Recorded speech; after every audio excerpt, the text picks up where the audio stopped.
Okay, everyone, it's 8:30 and we're getting started right now. Welcome to the Soil4Climate interview with the one, the only, the great heroine of the planet, Hunter Lovins. Hunter. Thank you, Seth. It is an honor, beyond words, really, to be interviewing you today. And thank you so much for taking the time to be with us and to talk to the Soil4Climate community and the rest of the people out there that are watching. Just a real quick recap of people want to just Google Hunter Lovins if you don't already know who she is, but she's really a hero in this field and a great inspiration for me personally. And you know, when the book Natural Capitalism came out, creating the next industrial revolution, it really set a precedent, and it let people like me know that this was real, you know, and we could really believe in this and act on it. And many other great books to her name, including this book, Climate Capitalism. And now, most recently, one of the things we're going to talk about today is this new book, which will be out September 25th. So mark your calendars for that. It's called A Finer Future, Creating an Economy in Service of Life. And we're very excited about that, and particularly from the Soil4Climate point of view. She has a whole section called Growing a Finer Future, you know, where she talks about regenerative agriculture, and then she specifically talks about getting carbon in the soil and different ways of doing that, including regenerative cropping and grazing. So welcome, Hunter. Thank you, Seth. It is an honor to be with you. Okay, please pardon the long introduction. Now, Hunter, I just have to start with something personal. I know from experience now that you love rodeos and you're a cowgirl in the true sense, and you're even a rodeo champion. Do you have your badge with you? Your buckle? Okay. Apologies for the embarrassment, but hold that a little bit closer if you would, and explain to people what this is. This is a solid silver buckle. I won it at a 2-day rodeo. If you read closely, 1991. So this is kind of ancient history. But I did win a buckle. So, I guess, many. What were the events that you? That particular one was for barrel racing. I was also a lousy roper. In high school, I rode saddle broncs. And just kind of did whatever was needed at the rodeo. Okay, and also, folks, I had the honor and pleasure of going to a rodeo with Hunter recently. And, you know, it's interesting to be up close and personal to that cowboy culture that's so important to restoration of the world's plains and grasslands. Just say a few words about the connection for you personally between like the cowboy culture and rodeoing and Colorado lifestyle and regenerative agriculture, and even sort of your whole mission in life. Gosh, I'm a Colorado cowgirl. That's sort of at root who I am. But the connection to the land is very important. I always felt that it was important to preserve the core of American culture. As a country, we grew out of small farmers. We moved west, we became ranchers. And this is core to what our value structure is, caring for each other. There is the myth of the rugged individual, the lone cowboy. The history doesn't put it that way. It was when people got together in community, they helped each other with barn raisings, they helped each other put up their hay, they stood together, that we built the West. And we actually have allowed that reality to get perverted by the myth that we can all stand alone. It's not how cowboys are. And in rodeo, you will see when guys getting ready to climb on bucking stock, the guy who is helping him also has a number on his back. They're competitors, but they're working together. Because that's the Western way, that's the cowboy way. It's the way of rural people everywhere.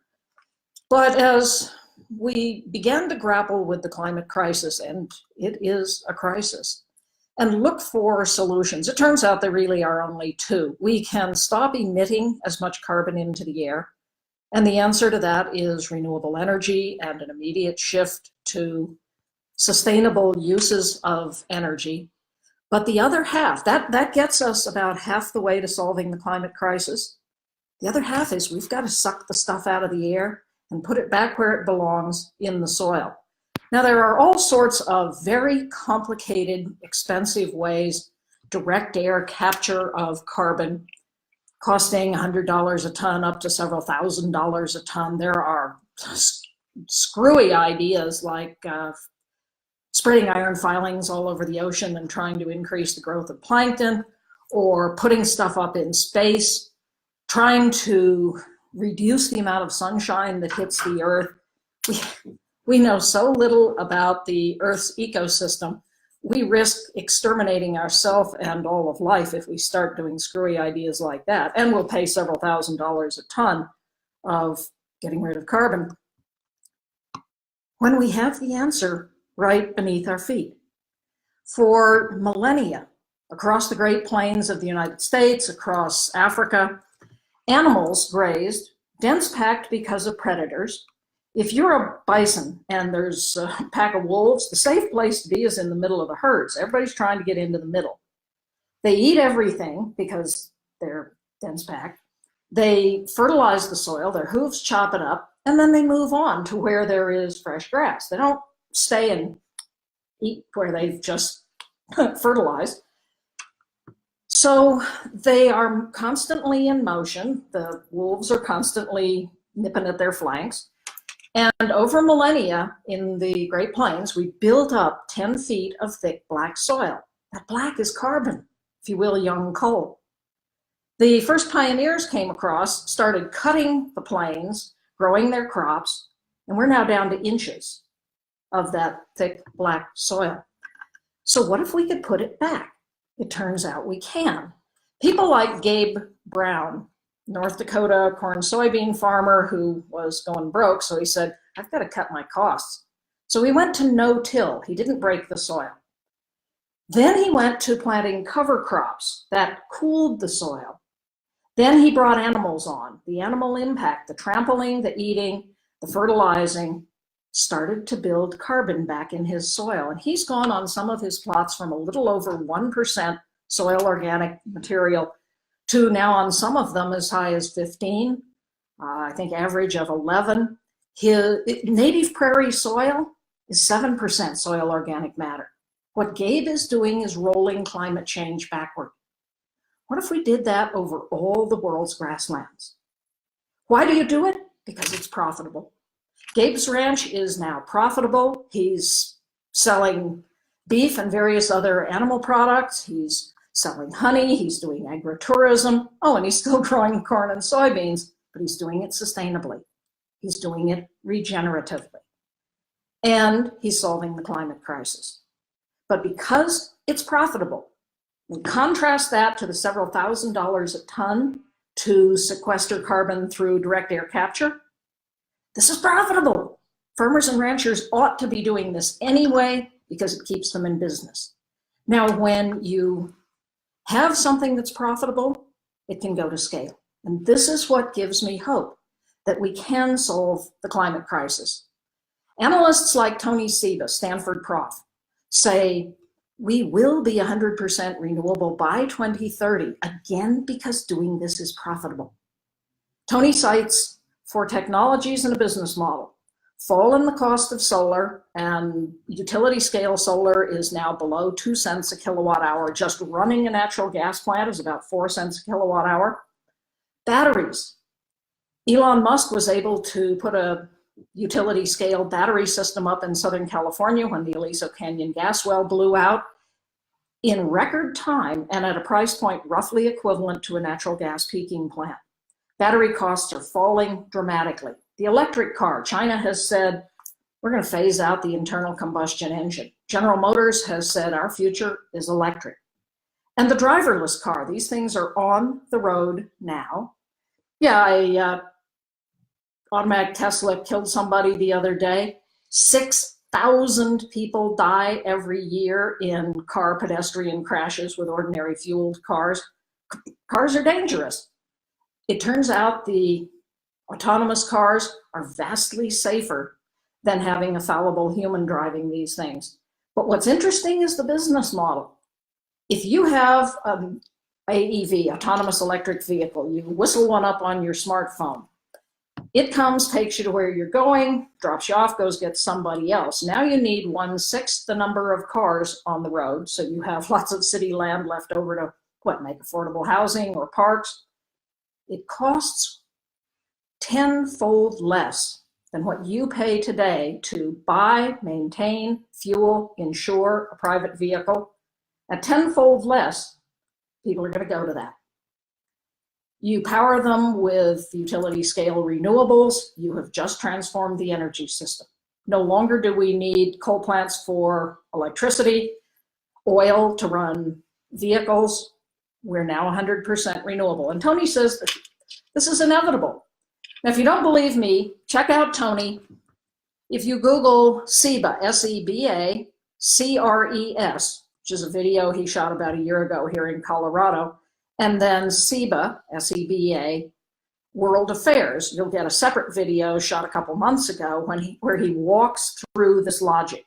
And then you tell me if you disagree with this. Suppose it's not 2030, suppose it's 2040. We still are 100% renewable 10 years before the UN has said the world has to cut carbon emissions by 80%. So we've solved half the climate crisis. Now, why do I believe in regenerative agriculture? Because I've used it and it works. I took over the management of about 1,000 acres of ground that had been owned by a nonprofit that thought cows were evil. And for about 20 years, they had no cows on the ground. The land was degrading. It was being invaded by noxious weeds. It was eroding. And we brought cows back in 2 years' time. We had the grass back. We had endangered species that hadn't been seen on the land for 20 years. And we were putting carbon into the soil. You can do this at home. If you have a compost bin and a garden, you're putting carbon back into the soil. You can also support this by buying grass beef, buying from local ranchers who are managing their herds regeneratively, using an approach called holistic management that was developed by a man named Alan Savory, a wildlife biologist in then Rhodesia, now Zimbabwe, who observed that where the native herds moved across the land was healthy. Where the white settlers ranched cattle, the land was not so healthy. In fact, it was degrading. And Alan has on plot after plot after plot, from Africa to the American West. His disciples in Australia are doing this. It's now being done on millions of acres around the world, increasing the profitability of the rancher, because with this approach, you can dramatically increase stocking rates and heal the land. And it's rolling climate change backward. Alan recently won the Keeling Prize, Alan and the Savory Institute, for their work in helping to solve the climate crisis. There are reams of scientific studies from places like Texas A&M, scientists across the United States. There's a great book by Judith Schwartz, Cows Save the Planet, that lays out all of the logic of this. Farmers like Joel Salatin at Polyface Farms, making a great living practicing this. Will Allen at White Oak Pastures in Bluffton, Georgia. You go down to White Oak Pastures and you see fog in the morning rising off Will's fields. His neighbor fields are bare. Why? His fields have moisture. The soil, when you put carbon in the soil, it can hold water better. Gabe found the same thing, Gabe Brown up in North Dakota, when you get these rain bombs that just deluge a piece of ground. Ordinary, conventionally farmed soil can't hold that moisture. It runs off, creating erosion. His ground can hold the soil because of the additional carbon there. So now he doesn't need to water as much. He also doesn't need to use any fertilizer because the biological community, the microorganisms, particularly the mycorrhizal fungi in the soil, are creating the nutrients that the plants need. They're taking it from the air, mineralizing it, and then making it available to the plants in the soil. This approach, again, is profitable because you don't have to be paying for the fertilizer. Because you're not setting out a monoculture like just corn or just soybeans, you don't have to have herbicides and pesticides. Lower cost, greater profitability. Gabe says, I'd rather sign the back of the check than the front of the check. Okay, great, Hunter. Thank you for that introduction, and thank you for saying I'd rather sign the back of the check than the front. Yes, restoring the world can be profitable. Okay, let's. Well, I think more to the point. Yeah. If it is not profitable, it won't happen. Markets. High five on that. Market mechanisms are incredibly powerful tools. And we could argue all day about whether capitalism is a good thing or a bad thing, but it's the system that we have. And if you have an approach that requires government subsidies, oh, by the way, like fossil fuels, which are subsidized to the tune of $5.3 trillion every year, that's $10 million a minute, maybe we ought not to be pursuing them. Okay, excellent, thank you. And I just want to give a shout out to the people who are joining. I can see your names on the list here. Hey, Carl, good to see you Carl on the list. and Greg Watson, thank you. Hey, Greg, how are you? There he is right there. Friends, please use the comment area here on Facebook to ask your questions. So that's part of why we're doing it this way, so people can just ask questions directly. Okay, I can see you're there, but please ask the questions. Anything about the reduction of emissions through the better technology, or the sequestration of carbon through regenerative agriculture, cropping, grazing, reforestation, even wetlands restoration is an important part of this. Marsh restoration is an important part. Yeah. Seagrass restoration is extremely important. So, basically, helping Mother Nature to pull carbon out of the air. So any questions in that area, please ask. Also, I just want to kind of just throw out some concepts and some numbers.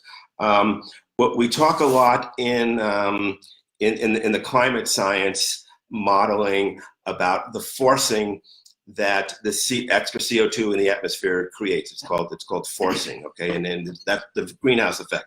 Okay, we know that that's real. But there are other factors that are going on in the ground, particularly the amount of moisture or water that's in the soil and in the plants. And as you know, it takes a lot of energy to evaporate water. And then that's the cooling effect of transpiration. And so here's just a sort of a data item for you to get. For every 1% increase in soil organic matter in an acre, okay, up to, 15, 30 centimeters, I'm not sure exactly that data item, we can look it up, but basically, the top soil layer. For every 1% increase in soil organic matter, there's an additional 20,000 gallons of water being held. 20,000 gallons per acre in the top horizon for every 1% increase. And a typical restoration procedure with cover crops, no-till, rotational, holistic managed grazing can increase soil organic carbon by several percent, 1, 2, 3, maybe even 4%. I mean, in the soil organic carbon world, that 1% is a big difference. So now you're talking maybe 80, 100,000 more gallons of water in the soil and biomass itself. And that creates cooling, regardless of what the CO2 level is. So yes, we have to bring the CO2 level down to decrease the forcing, the greenhouse effect, but we can also simultaneously be adding carbon to the soil, which adds moisture to the soil, which creates local cooling as well. And then that impacts weather patterns and everything else. And my colleague Rich Shin of Big Picture Beef famously says, "Give me Iowa and I'll change the weather." And it's sort of funny, but it's true. You literally can change the continental weather. You look at how the jet streams blow west to east. Iowa's sitting right there, right smack in the middle of the country, right where all the tall grass prairie used to be. It's all in soy and corn now. There's almost no soil left, right? If you were to restore that back to tall grass prairie, you literally could change the weather. And that's what we're trying to do. Okay, let me see. Oh, hey, Steve. Steve Okay. McCausland just asked a question. Okay, why don't you The field hoof Steve's types of wild and domesticated hooved animals and how they affect soil. Wild animals tend to have smaller hooves, sharper hooves. Cattle have bigger hooves. But if you consider that the carbon, the 10 feet of thick black soil, the carbon that was put into the Great Plains, were put there by bison, they have essentially the same hooves as cattle. And we've seen the regeneration of soil with goats, with little bitty hooves, with elk, with cattle, any kind of animal impact that helps chop up the soil. A friend of mine named Dan Daggett has a marvelous book called Gardeners of Eden, in which he describes how, if we had intact wilderness across the world, fine, leave it alone, but we don't. What we have are vast tracts of land that humans have disturbed, that where we have changed the ecology. Dan says the world needs us. Humans are important. We are the gardeners of Eden. And he walks through a whole series of case studies of where people have used cattle to bioremediate very toxic mine waste, taken complete desert and begun to bring grasslands back. And you start by turning cattle out and feeding them. But then over a year or so's time, the native grass, well, the grass comes back, you've been seeding it. And over time, if you select for it, you can get back to the native grass, as Seth said, the tall grass prairie. Dr. Wes Jackson at the Land Institute has been showing how you can grow commercial crops of perennials. So you don't have to break the soil every year. You don't have to plant every year. They just come up perennially.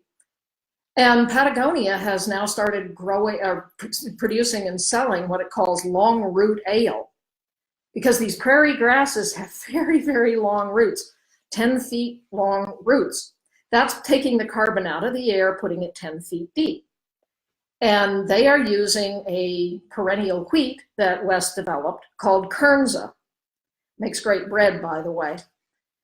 So we can reinvent how we do agriculture around the world and do so profitably. Okay, thank you so much for that. I do see some more questions coming up. Thank you for asking them. We'll get to them. I also Christoph, you asked about Nori. Nori's a very interesting company. They're using blockchain to create a cryptocurrency, the Nori, to help people invest in regenerative agriculture by offsetting their carbon emissions using this blockchain-based technology called the Nori. Very cool approach. I very much look forward to learning more about it. Nori is a startup, and kudos to y'all. I'm talking with some folk in the UK that have a company called Viridium that is trying to do the same thing, create a coin called a Verde, which would be used for very large sales of carbon, with which the carbon would already be offset. They were going to keep standing forests standing, the conventional RED program under the UN. And I said, fine, I've got nothing against standing forests. I used to be a forester, I've planted a lot of trees. But in today's world, it is not sufficient to call keeping a standing forest standing as an offset. You've got to either be driving the transition to renewable energy or investing in regenerative agriculture. And so this group's now looking at doing that. Nori's a little ahead of them in that because they started off by looking at regenerative agriculture. So good on y'all. Okay, Hunter, thank you for talking about the economics of that. Christoph, thank you for the question. And the Reversapalooza event was awesome. And people should just go ahead and Google Reversapalooza. But just quickly, I want to throw in some more numbers to buffet this whole thing here so people understand what we're talking about. Basically, humans are emitting around 10 gigatons of carbon every year into the atmosphere, and nature on her own takes out about 5. A lot of that is going into the oceans, which actually isn't a good thing because that creates carbonic acid.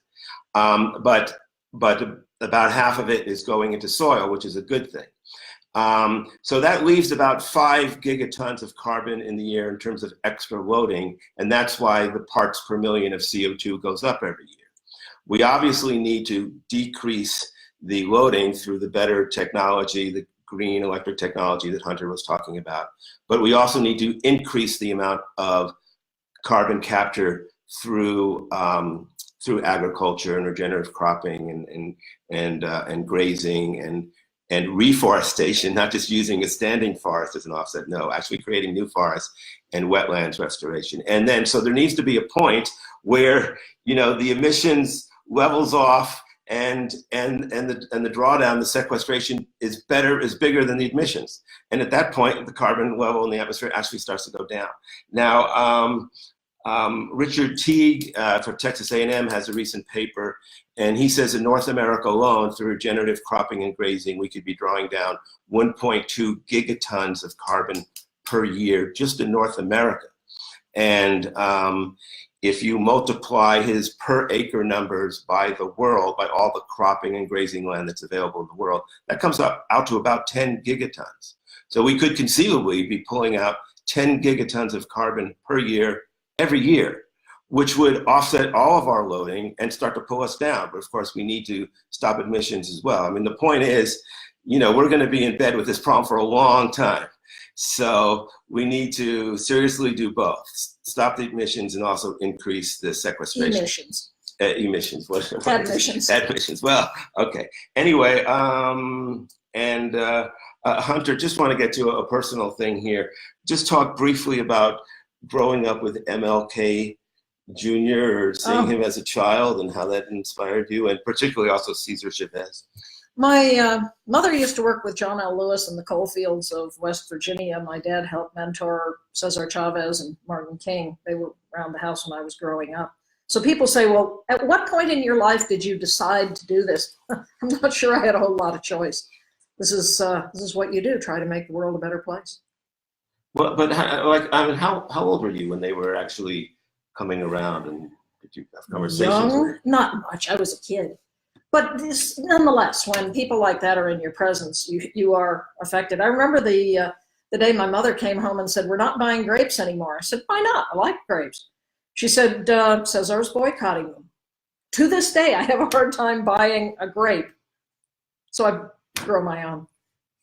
Hunter, that's profound. You know, I didn't realize so much of that history, and it really is personal. You know, at the end of the day, it's really personal. And I just want to say, you know, for me personally, you know, I've been to the Africa Center for Holistic Management in Zimbabwe.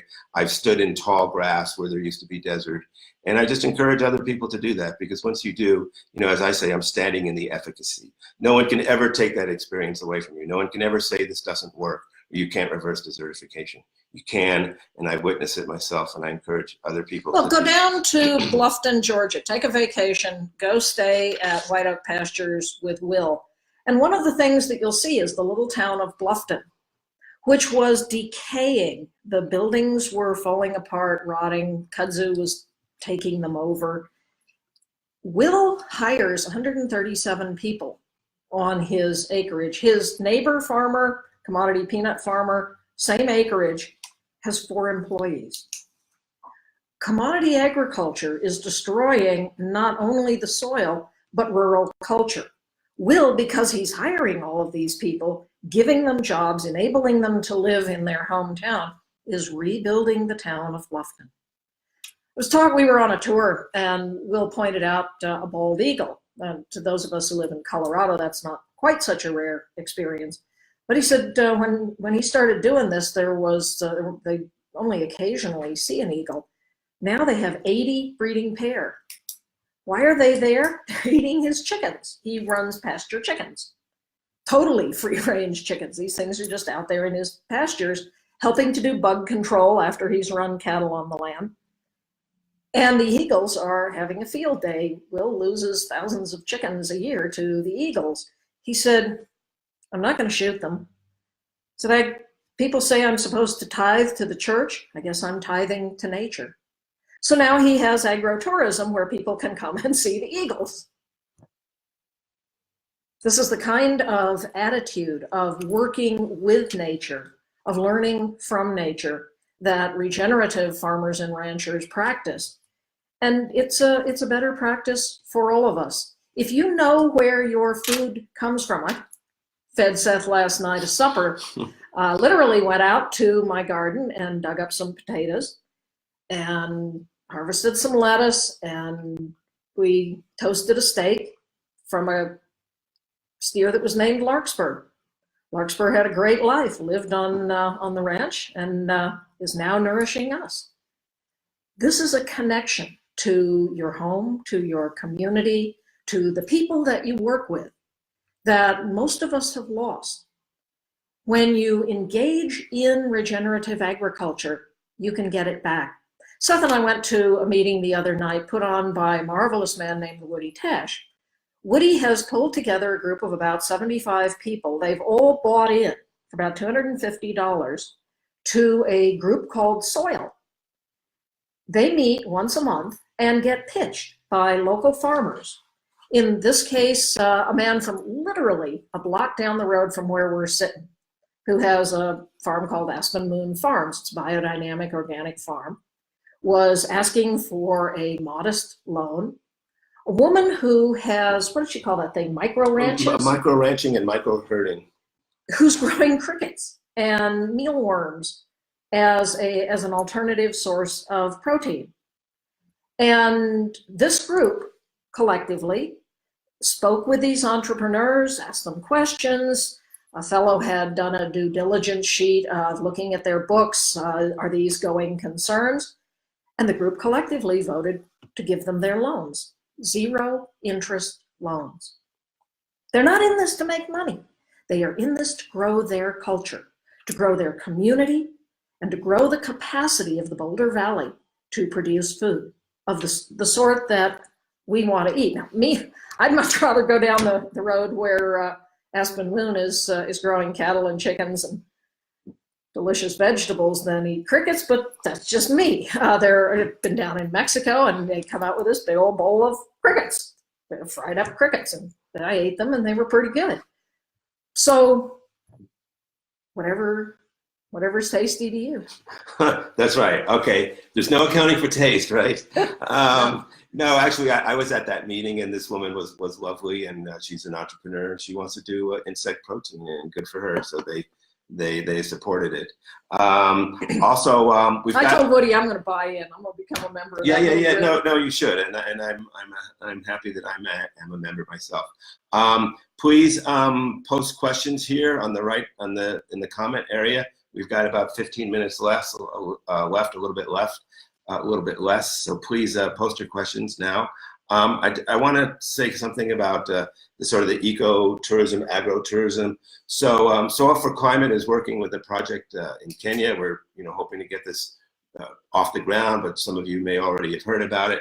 We're working with the Maasai community, and the goal is to restore, starting with a watershed, but then eventually going to that whole sort of community, and eventually sort of a whole division. It would be about 50,000 hectares.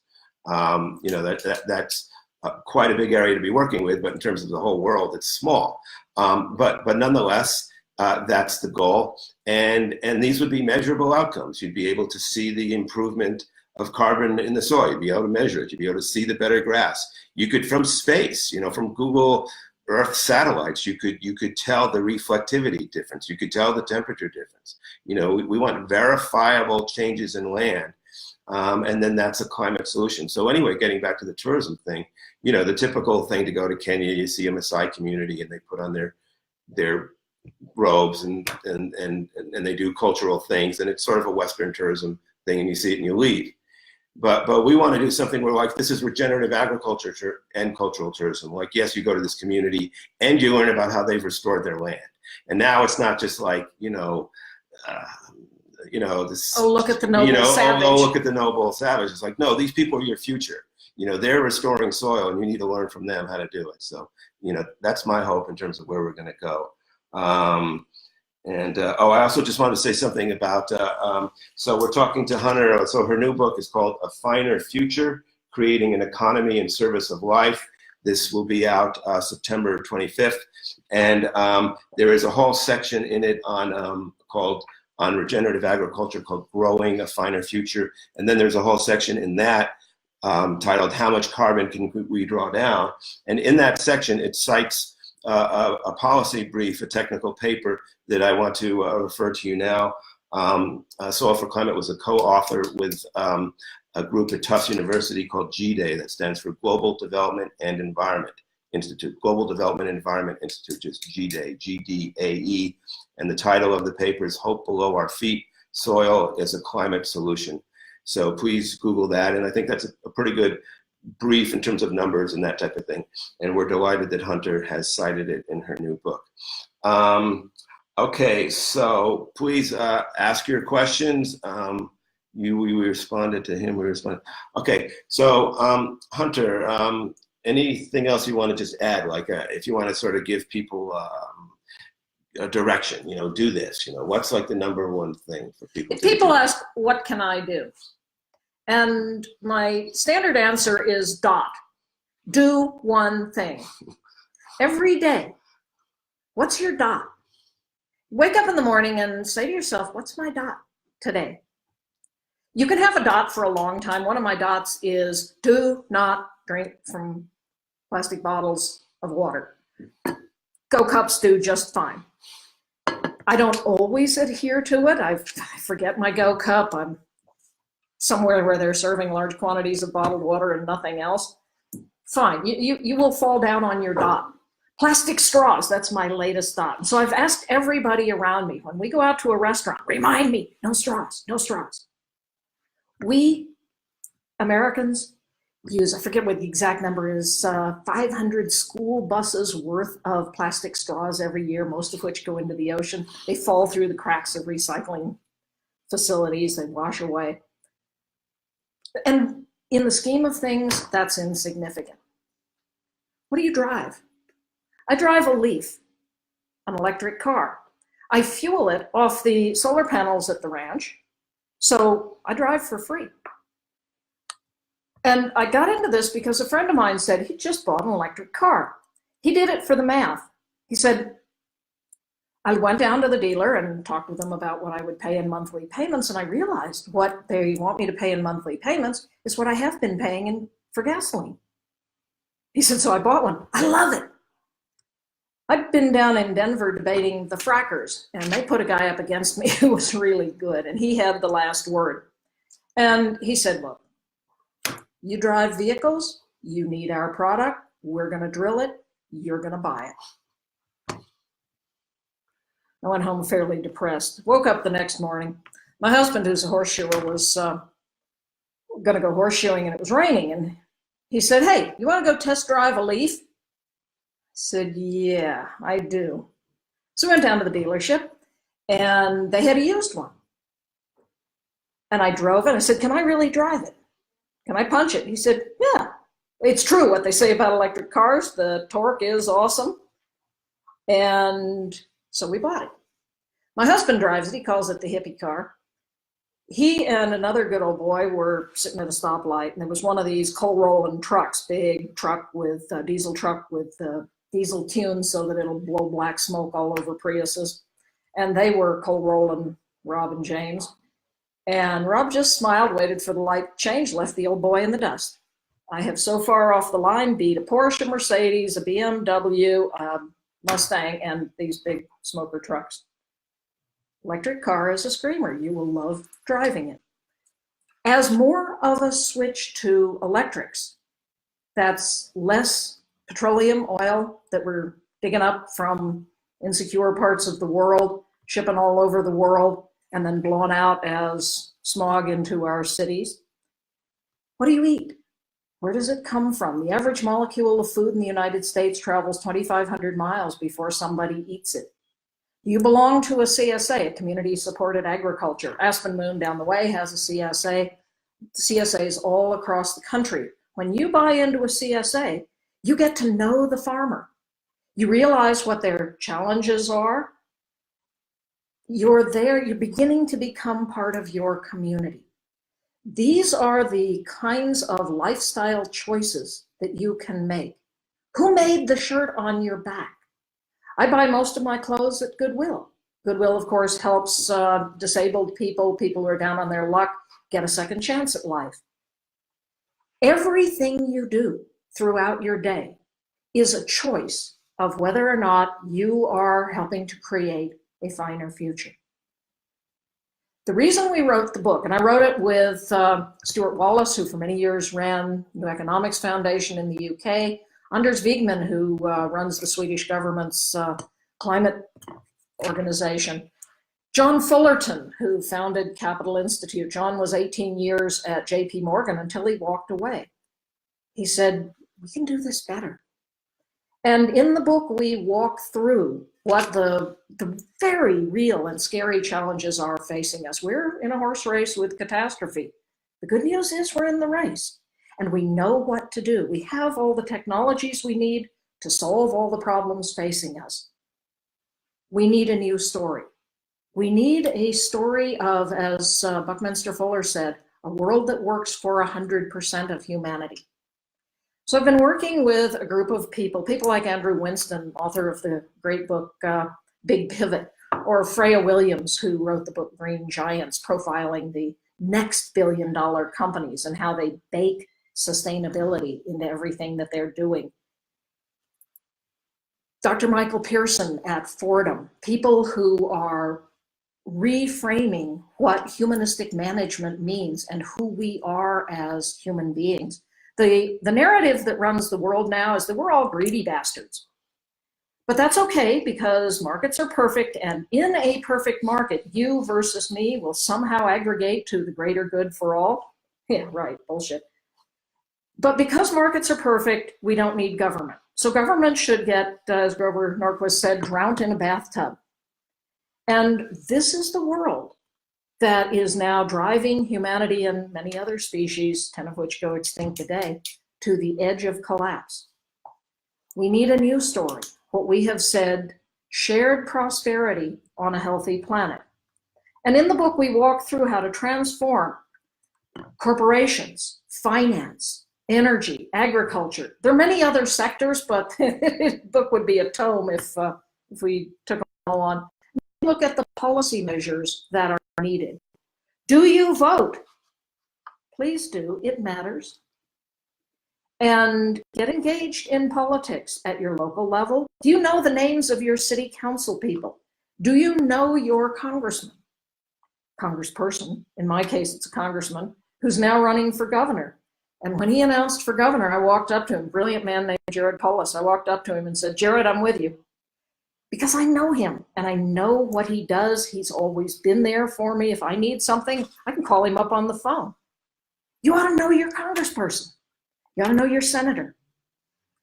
Politics is a contact sport. It's not a spectator sport. You need to be in it. These are all things that you can do with your life.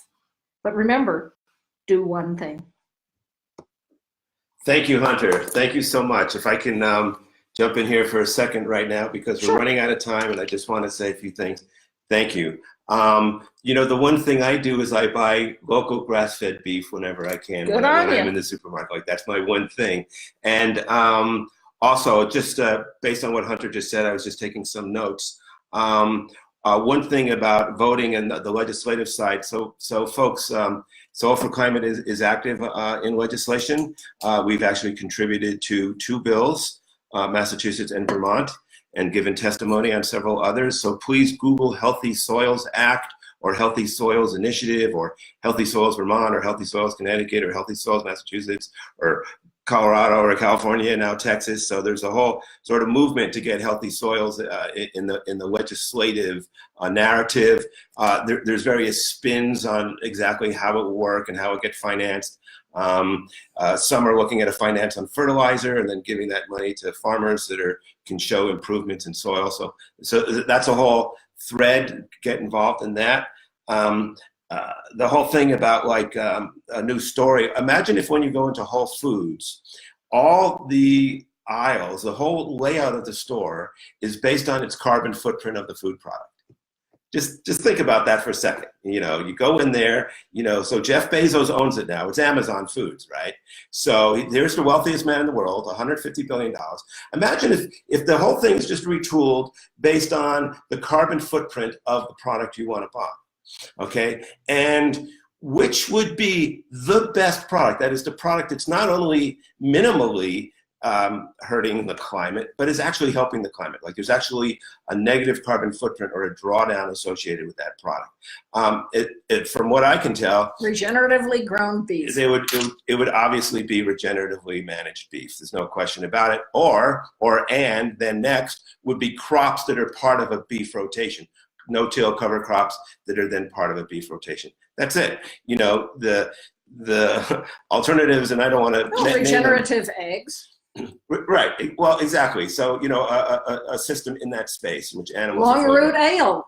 Good beer. And there's the booze. Okay. All right. Well, listen, folks, we are coming up at 9:16, and we did say we wanted to end at 9:15. If there's no more urgent question, sorry, Alf, I see you just joined, but you can go back and see it. We do need to wrap up. Okay. So is this a good time? This is a great time. Okay. Thanks all for joining us. Do please check out the book, A Finer Future, Creating an Economy in Service to Life. It'll hit your bookstores around about the 25th of September. And then I'll be traveling around the country flogging the book. I hope I see you. Yes, and we hope to get you into like the Boston, New England area. Vermont. We'll have a book signing there. Okay, thanks so much. Okay, bye everyone. Adios all. Thanks for viewing.